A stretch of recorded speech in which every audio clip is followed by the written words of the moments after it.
اللہ کے نیک بندوں کا یہ معمول رہا، یہ روٹین رہی کہ شب برات کے آنے پر مغرب کے فرض اور 2 سنتیں وغیرہ پڑھ کر 6 رکعتیں ادا کیا کرتے تھے۔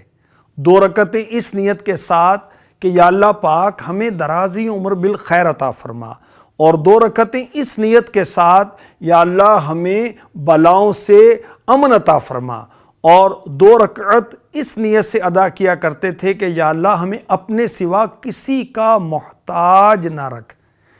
اچھا، ان 6 رکعتوں میں سورہ فاتحہ کے بعد کون سی سورت پڑھنی ہے؟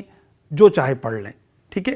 اور بہتر ہے کہ 3 مرتبہ ہر رکعت میں آپ قل هو اللہ احد اللہ الصمد یہ سورہ اخلاص پڑھ لیں، اور ہر 2 رکعت کے بعد سورہ یاسین شریف پڑھیں، یا 21 بار 21 ٹائمز آپ سورہ اخلاص پڑھ لیں، یا دونوں ہی پڑھ لیں۔ اور یہ بھی ہو سکتا ہے کہ کوئی ایک پڑھے، بقیہ سب سنیں، مگر یاد رکھیں کہ جب بھی قرآن پاک ہم سننے کے لیے حاضر ہوں تو فرض ہے جب قرآن پاک کی تلاوت کی جائے تو اس کو توجہ کے ساتھ سنا جائے۔ شب برات ہوتے ہی یعنی 14 شعبان کا سورج غروب ہوا تو 15 شعبان یعنی شب برات شروع ہو گئی۔ آپ 6 رکعت پڑھیں گے، انشاءاللہ 6 رکعت پڑھتے ہی ثواب کا انبار لگ جائے گا۔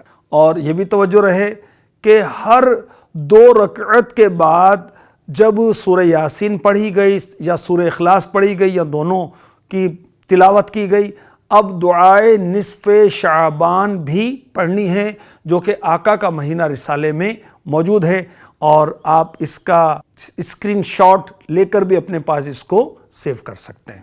صلو علی الحبیب